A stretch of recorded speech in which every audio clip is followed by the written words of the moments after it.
सखा जी और आप देखना शुरू कर चुके हैं IBC 24 मैदान। तो अभी से कुछ देर बाद मैक्सिमम 12 बजे से जो है, अभी हम 11:15 बजे बैठे, 1 घंटे बाद प्रेस कॉन्फ्रेंस शुरू करेगा इलेक्शन कमीशन ऑफ इंडिया। वो देश में होने वाले 5 राज्यों के चुनावों का ऐलान करेगा। इनमें हमारा छत्तीसगढ़ भी शामिल है, मध्य प्रदेश, राजस्थान, तेलंगाना और मिजोरम। वर्तमान में अगर हम 5 राज्यों को देखें तो छत्तीसगढ़ और तेलंगाना छोड़ करके, तेलंगाना, राजस्थान, छत्तीसगढ़ छोड़ करके मध्य प्रदेश में जो है बीजेपी की सरकार है, और मिजोरम में बीजेपी की जो अलायंस है NDA का MNF, तो उसकी सरकार है। यानी कि 5 राज्यों में से 2 राज्यों में बीजेपी प्लस की है, और कांग्रेस की 2 राज्यों में है, और 1 राज्य में तेलंगाना की है। अगर INDIA फलीभूत हो जाता है तो तेलंगाना को हम ये कह सकते हैं कांग्रेस प्लस की सरकार है, या INDIA प्लस की सरकार है। जब ऐलान करेगा तो तारीखें सबके सामने होंगी, लेकिन मैं आपको थोड़े बैकग्राउंडर में लेके जाना चाहता हूँ। 2018 में निर्वाचन ने 6 अक्टूबर को तारीखों का ऐलान किया था, जिसमें मध्य प्रदेश में एक ही फेज में वोटिंग हुई थी, यानी उसको तीसरा फेज कहा गया था चुनाव आयोग की भाषा में। लेकिन मध्य प्रदेश जो है वो पहला एक ही फेज था। 2 फेज में छत्तीसगढ़ में वोटिंग हुई थी, जिसमें पहला फेज जो था उसमें 18 सीटें थी, बस्तर की 12 समेत, और ये इसकी जो तारीख थी वो वोटिंग हुई थी 12 नवंबर को पिछली बार छत्तीसगढ़ में पहले फेज में। सेकेंड फेज की वोटिंग हुई थी 8 दिन बाद 20 नवंबर को, और तीसरा फेज यानी कि चुनाव आयोग की भाषा में तीसरा फेज जो था उसमें मध्य प्रदेश आया था, जिसमें मध्य प्रदेश की सारी 230 सीटों पर 28 नवंबर को वोट पड़े थे। आखिरी जो वोट पड़े थे वो 7 दिसंबर को राजस्थान में पड़े थे, और 11 दिसंबर को काउंटिंग हुई थी। तो ये बैकग्राउंड इसलिए देना जरूरी है कि इससे आप एक कैलकुलेट कर पाएंगे कि इस बार क्या तारीख है।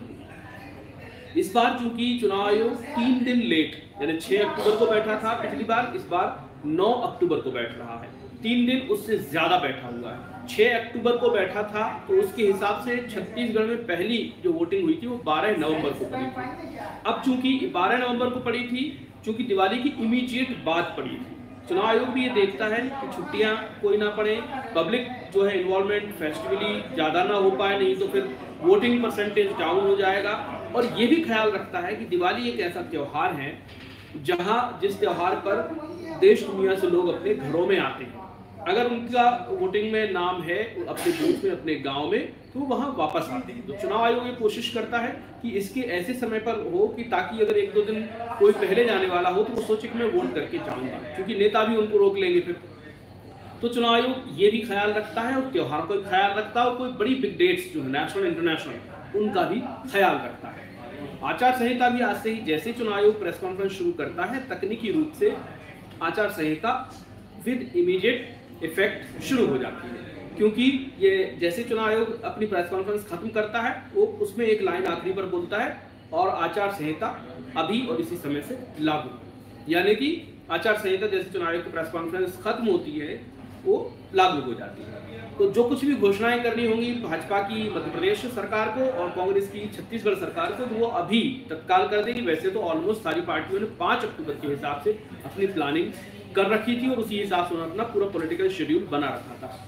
अब मैं आता हूं आज की तारीखों पर कि भाई अगर मान लीजिए 9 अक्टूबर यानी आज चुनाव आयोग घोषणा करता है इलेक्शन डेट्स की, तो क्या घोषणा कर सकता है। मैं आपको 1 घंटे पहले लगभग डेट बता सकता हूं कि इस हिसाब से छत्तीसगढ़ में पहला फेज जो होगा, जिसमें बस्तर की सीटें हो सकती हैं, कुछ सरगुजा की सीटें हो सकती हैं, बलरामपुर रामानुजगंज तरफ की सीटें हो सकती हैं, जो कि नक्सल आंशिक नक्सल प्रभावित है। और हो सकता है कि इस बार चुनाव आयोग मध्य प्रदेश की कुछ सीटों को पहले फेज में शामिल करे, और तेलंगाना तो 100% करेगा, क्योंकि तेलंगाना का एक बड़ा हिस्सा छत्तीसगढ़ से जुड़ता है, तो वहां की कुछ सीटें भी इस फेज में आएंगी। यानी हम छत्तीसगढ़ की अगर बात करें तो छत्तीसगढ़ की 12 बस्तर की सीटें और कुछ सरगुजा की हो सकती हैं पहले फेज में, और मध्य प्रदेश की जो बालाघाट में पिछले कुछ 5 सालों में गतिविधियां हुई हैं नक्सल्स की, इसको देखते हुए इस तरह के कुछ विधानसभा क्षेत्रों को भी फेज 1 में दिया जा सकता है। मध्य प्रदेश में नॉर्मली एक फेज में वोटिंग होती रही, पर इस बार यह कयास है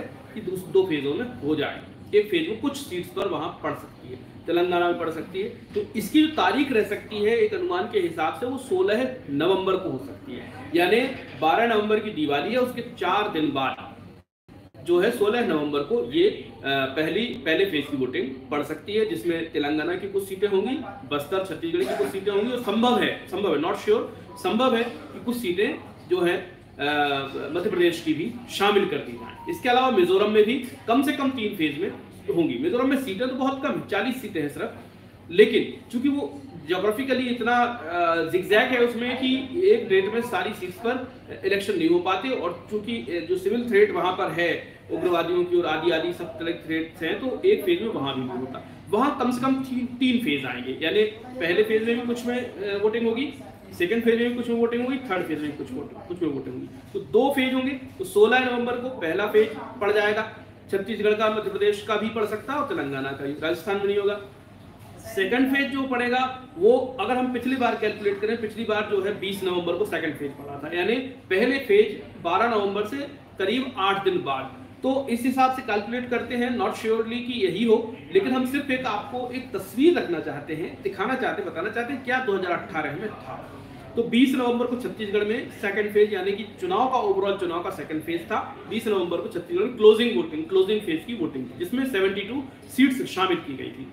20 नवंबर को छत्तीसगढ़ में सेकंड फेज पड़ा था। तो उस हिसाब से हम देखें तो चुनाव आयोग को एक फेज से दूसरे फेज में शिफ्ट करने के लिए मिनिमम 6 डेज से 9 डेज की जरूरत होती है। 6 डेज इसलिए कि ज्योग्राफिकली सारी फोर्सेज, एक दिन रिजर्व भी होता है वोटिंग के अगले दिन, क्योंकि कहीं कहीं पर वोटिंग नहीं हो पाती या कहीं कहीं पर वोटिंग को लेकर कोई और झंझावात आ जाते हैं, रीपोल होता है तो अगले दिन या नेक्स्ट डे। तो 2 दिन, एक दिन रिजर्व डे होते हैं, इसलिए जो है वहां से जो फोर्सेज और बाकी सारा जो डिप्लॉयमेंट है उसको नहीं हटाया जाता। ऐसी परिस्थिति में 2 दिन 3 दिन वो 2.5 दिन वो चाहिए होते हैं, और 2-2.5 दिन चाहिए होते हैं ट्रांसपोर्टेशन के लिए, नेक्स्ट जो एरिया है वहां पर जाने के लिए।